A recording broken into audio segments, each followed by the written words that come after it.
Alright, in this problem we're going to talk about flows. So in particular, we're going to show a characterization for maximum flows being unique. So in particular, we want to show that the max flow in G is not unique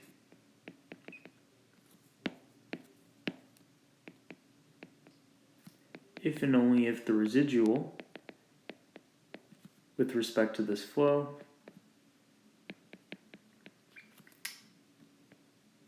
has a positive cycle. So in particular, I mean that it has positive residual capacity. But I'm just going to refer to it as being a positive cycle.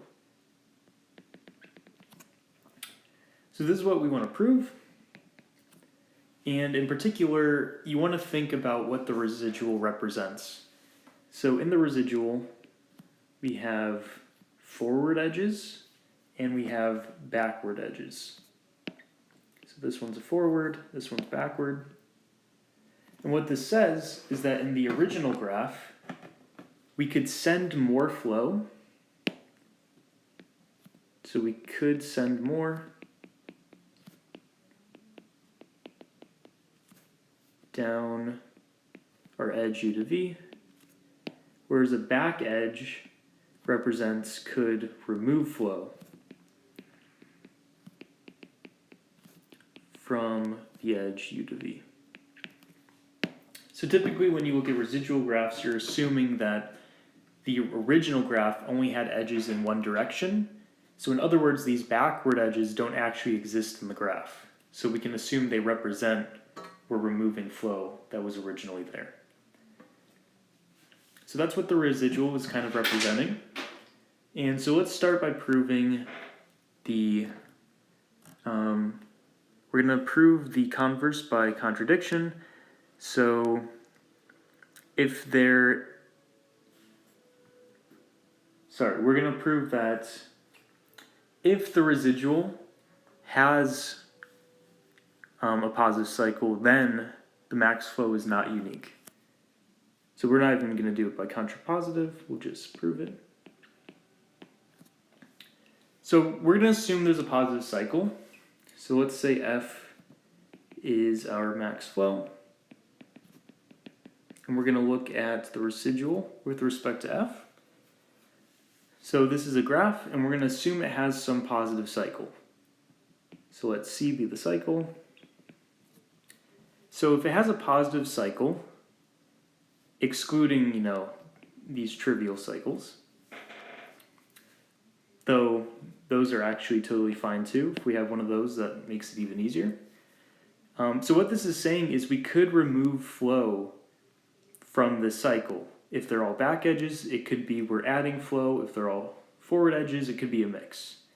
But in particular, each of these being positive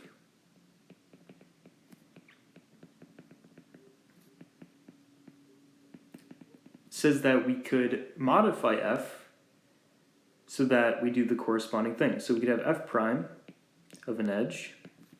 So this will just be F of UV if UV is not on the cycle. And similarly, if there's no back edge either, and VU is not in the cycle. Otherwise, if it is on the cycle, that means we could add more flow. So we can take the original UV and add some, let's say 1 unit of flow. This is if UV is on the cycle, and otherwise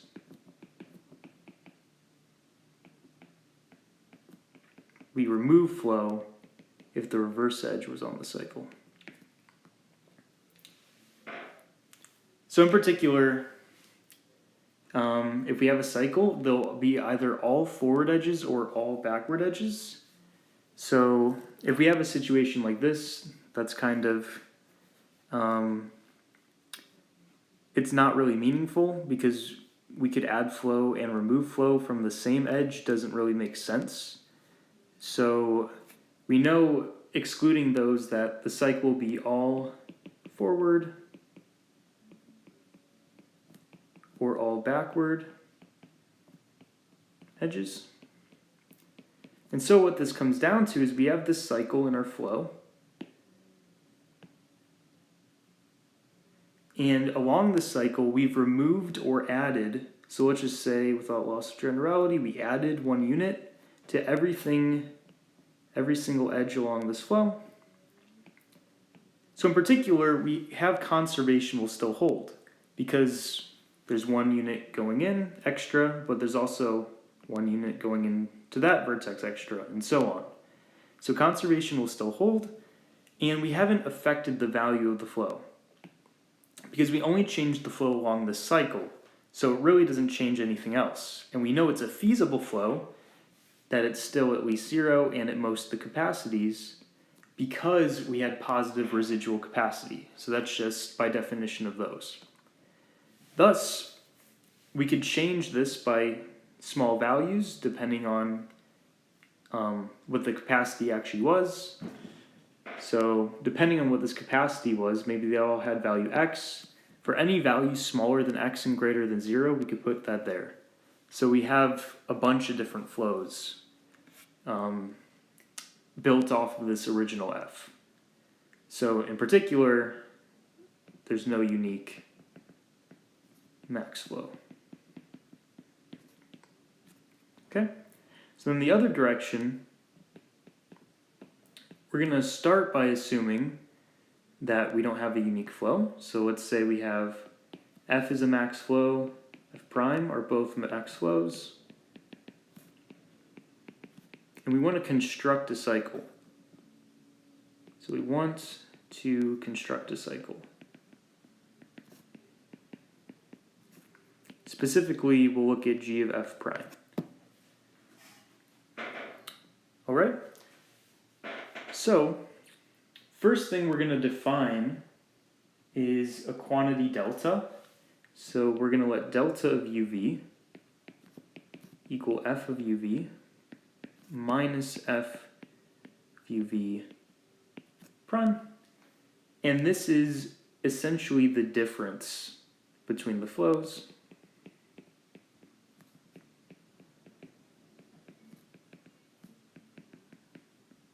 And this quantity is almost a flow.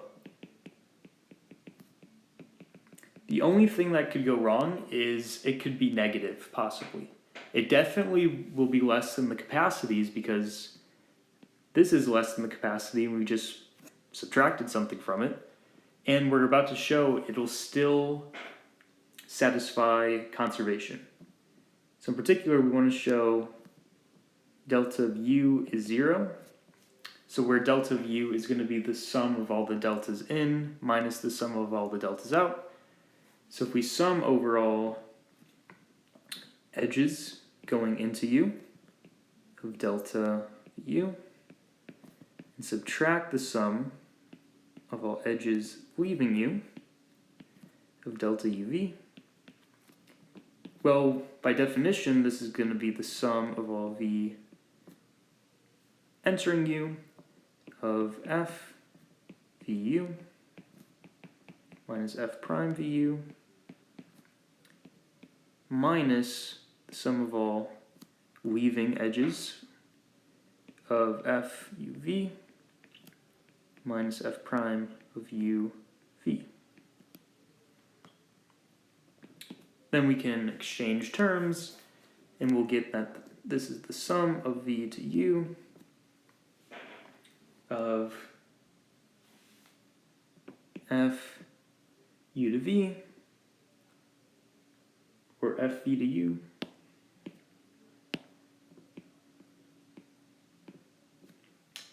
minus the sum of all u to v of f u to v. So I took this term here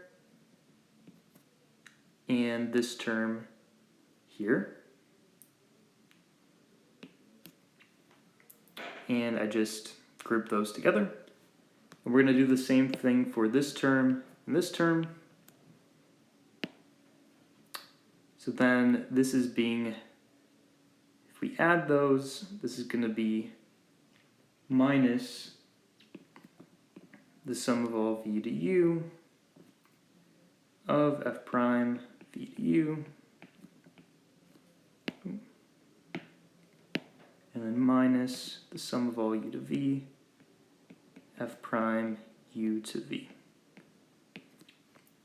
So the important thing here is because f and f prime are both flows, they satisfy conservation. So these will both be 0. And hence the whole thing will be 0. Okay? So we know conservation holds, and it's basically a flow. Now, we're assuming f and f prime are different flows. Otherwise, if they were all the same, we have unique flow, but that's not the assumption. So in particular, they differ on some edge.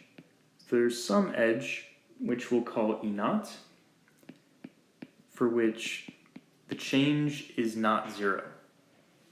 So f and f prime differ on this edge. Okay? So in particular, let w naught be an endpoint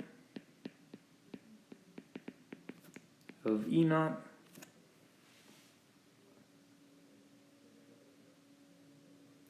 Now, we're going to pick w naught to be such that there's either some edge leaving w naught, so there exists an E1 that leaves w naught and has delta of E1 greater than 0, or there exists an E1 entering w naught and satisfying the change is less than 0.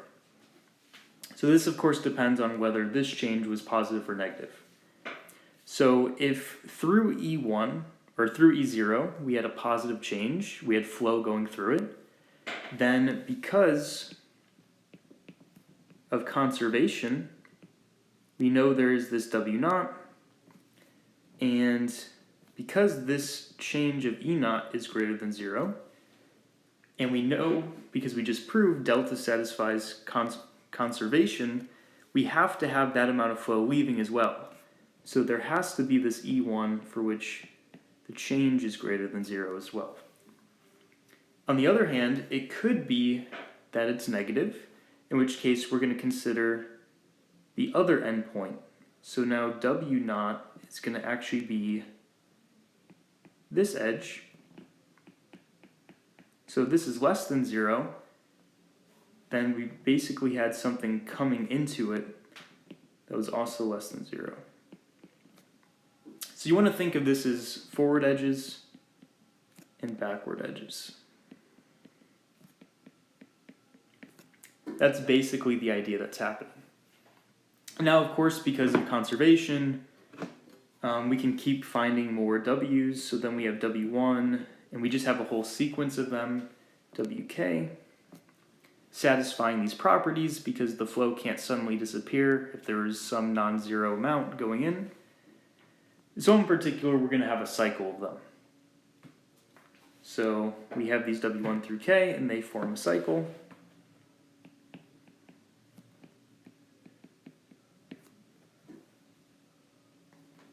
In particular, they will form a cycle in one of the residual graphs as follows. So if the change of E is positive, then we know that the flow of E minus the flow E prime, this was greater than 0.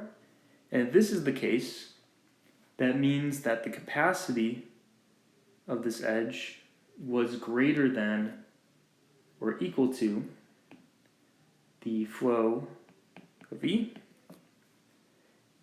And so the capacity must be strictly greater than the flow of E prime in order to make this occur. So we have that property holds. And so this edge E has positive capacity in the residual G F prime, and it's a forward edge. So we could add more flow to it. Alternatively, the edge is negative. We have that the difference is negative, and so it must be that f prime of E was strictly greater than 0, which is clear. And so that means that the reverse edge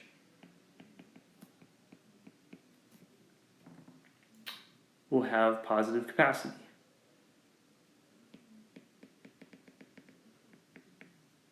In G F prime. So in particular, this will be a backwards edge.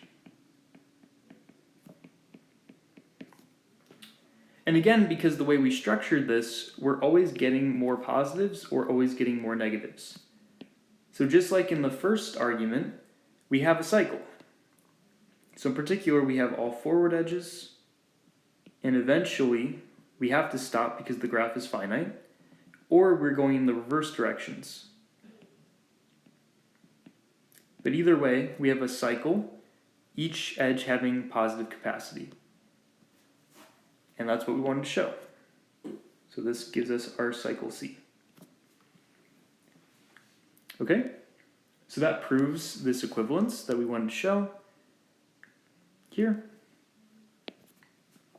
And now we're going to use this to come up with an algorithm for max flows being distinct. So in particular, or I should say unique. So now we can determine if G has a unique max flow. And we can do this simply by computing any max flow.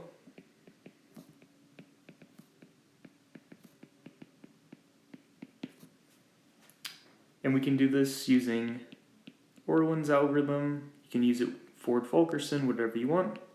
Orland's is the fastest one. So we can do that. And then once we have our flow, we just need to check if there's a cycle in the residual or not. So we'll check if GF has a cycle. And we can assume that we remove all the zero capacity edges from GF so that we don't have to worry about looking at positive cycles. We can just look for any cycle. So assume no zero weight / capacity edges because they're relevant. So we can just check if that has a cycle, and you can just do that for graphs using like a DFS, as we've discussed in previous discussions. And then, if it has a cycle by our characterization, then we know it's not unique. So if it has a cycle, no unique flow. And if it doesn't, then we return yes or true, whatever you want to do.